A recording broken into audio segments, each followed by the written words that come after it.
ಮನೋರಂಜನಾ ಉದ್ಯಾನವನದಲ್ಲಿ ಕುಸಿದು ಬಿದ್ದ ರೈಡ್, 5 ಜನರಿಗೆ ಗಾಯ.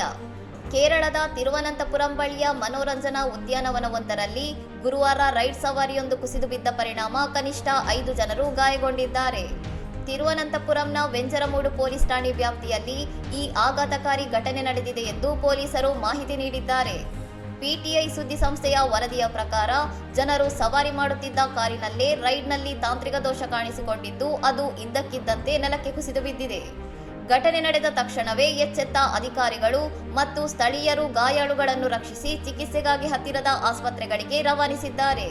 ಪ್ರಸ್ತುತ ಆಸ್ಪತ್ರೆಯಲ್ಲಿ ಚಿಕಿತ್ಸೆ ಪಡೆಯುತ್ತಿರುವ ಗಾಯಾಳುಗಳ ಸ್ಥಿತಿ ಸ್ಥಿರವಾಗಿದ್ದು, ಯಾರೊಬ್ಬರ ಪರಿಸ್ಥಿತಿಯೂ ಗಂಭೀರವಾಗಿಲ್ಲ ಎಂದು ವೈದ್ಯಕೀಯ ಅಧಿಕಾರಿಗಳು ಖಚಿತಪಡಿಸಿದ್ದಾರೆ. ರೈಡ್ನಲ್ಲಿ ತಾಂತ್ರಿಕ ಅಸಮರ್ಪಕ ಕಾರ್ಯ ಅಥವಾ ದೋಷ ಉಂಟಾಗಲು ನಿಖರವಾದ ಕಾರಣ ಏನೆಂಬುದನ್ನು ಪತ್ತೆ ಹಚ್ಚಲು ಸ್ಥಳೀಯ ಅಧಿಕಾರಿಗಳು ತನಿಖೆಯನ್ನು ಪ್ರಾರಂಭಿಸಿದ್ದಾರೆ. ಇನ್ನಷ್ಟು ಸುದ್ದಿಗಳಿಗಾಗಿ ನೋಡ್ತಾ ಇರಿ ಸೌರಂ ಟಿವಿ.